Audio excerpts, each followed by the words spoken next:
Yes. Good. So we've at least learned 3. Yes. Do you want to take us more? I don't know if you have more leadership lessons that, you Yes. could share. One of the others was about being able to pass the mantle. Don't overstay your welcome as a leader. And the reason I would say that, like I said, I just took the reins the first 2 years. And really those were the formative years. Looking back, I believe there was a lot of groundwork we needed to do. So the first 2 years, I was the visionary, the founding chairperson and director. I worked with a team of 9, and these were phenomenal women. I mean, I haven't headed any other board, but I think those were the best team members I could have because they took ownership of what roles we gave them. But then you do suffer fatigue at some point, and I learned to pass the mantle. Was it difficult for me? I don't think so, because sometimes you get so caught up in this is my brainchild. I need to, not let it go. But what I discovered is when the next person took over, I remember her name is Victoria, and she's a lawyer. She put systems and structures in place from a legal perspective. For me, it was more of getting the machine going and inspiring and motivating. But when she came in, she started putting structures and systems in place. So she brought order. And then there was another one that came through and challenged us to stop just looking at the bare minimum in terms of what projects can we start off with. And you could see she stretched us, and she came up and said, look, I have a 10 million shilling project. And at that time, the largest project we had ever participated in was like 1.2 million. It's like, lady, you've got something coming on, and yes. You're stretching. But you see, for her, her strength was to stretch us. So, and she was not asking us, do you think we can do 10 million? She was telling us, we are doing 10 million. Your duty now is to figure out how we'll raise the 10 million. So why do I say that you need to be able to pass the mantle? Because every person has their own strengths. And the moment we got a new chairperson, they came with a new angle, and they took the club to a higher height. So it's important for you to understand that when you're a leader, there's a point where you get fatigued.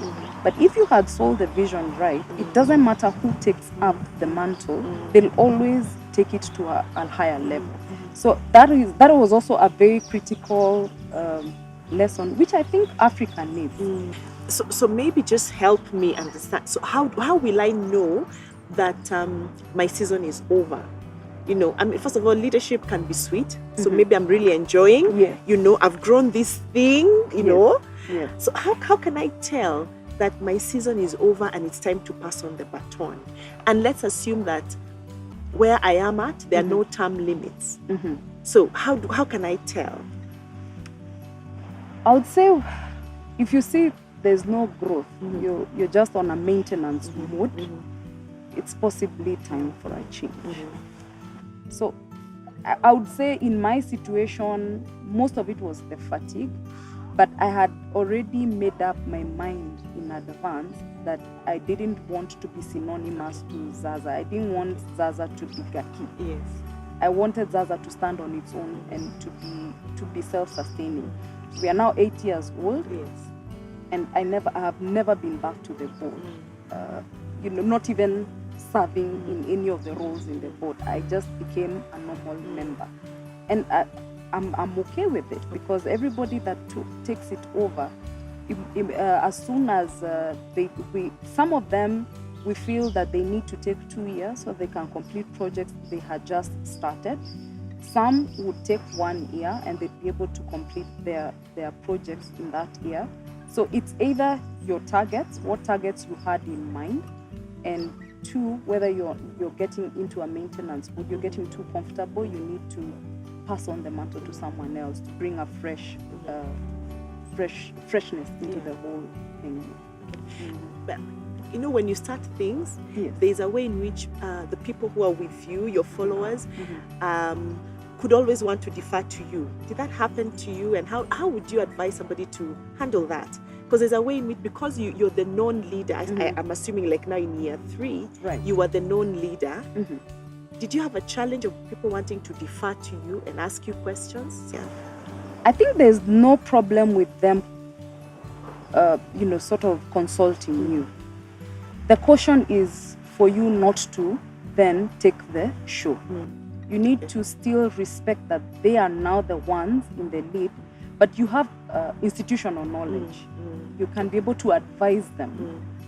They possibly need some guidance on something you had done. So you've got to be also open to consultation. As the former person who was there, you need to be open to consultation.